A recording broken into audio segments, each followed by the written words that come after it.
All right, for more on this, let's bring in Tim Waterer, who is a business and trade analyst. He joins me live from Sydney. Great to have you here with us on TR2. Also, headline inflation hit a near 3-year high, but producer prices are still falling.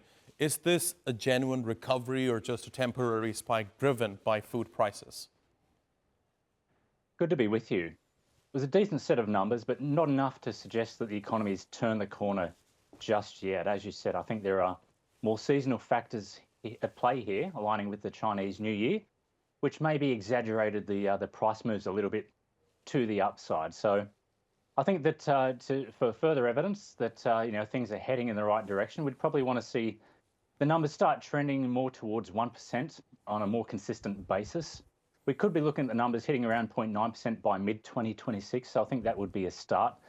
But yeah, I think once we move past this seasonal time of year and we get to, I guess, more normal service resuming in terms of the buying patterns, I think that'll give us a better indication of whether this is just a blip or the start of an uptrend.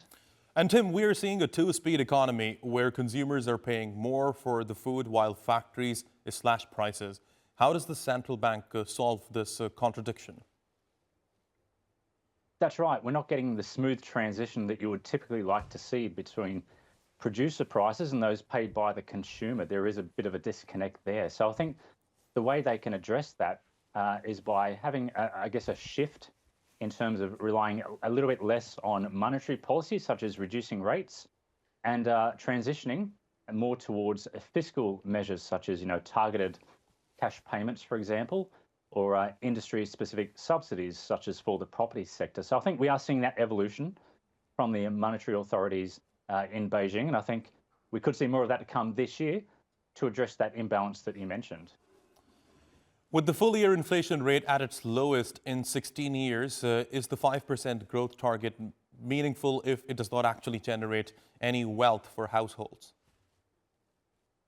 I think it is still meaningful. I think there's a lot of economies around the world that would love to get that 5% number. So is it, I guess, a rising tide lifts all boats, as they say. It's not doing that, I would say, in China at the moment, because it's not, I guess, a perfectly balanced economy. There's a little bit, maybe too much reliance on the export sector in terms of that GDP number last year. So I think if they can get the balance more correct, that will be better news for the consumer. The good news is, though, that because inflation hasn't been rampant, that Chinese households, they have been preserving or even increasing their purchasing power. So that was one of the good stories for China in the last 12 months. And Tim, all eyes, certainly all eyes on the U.S. job report today. If we see a hot number, does that kill the rally we are seeing in Asia this morning?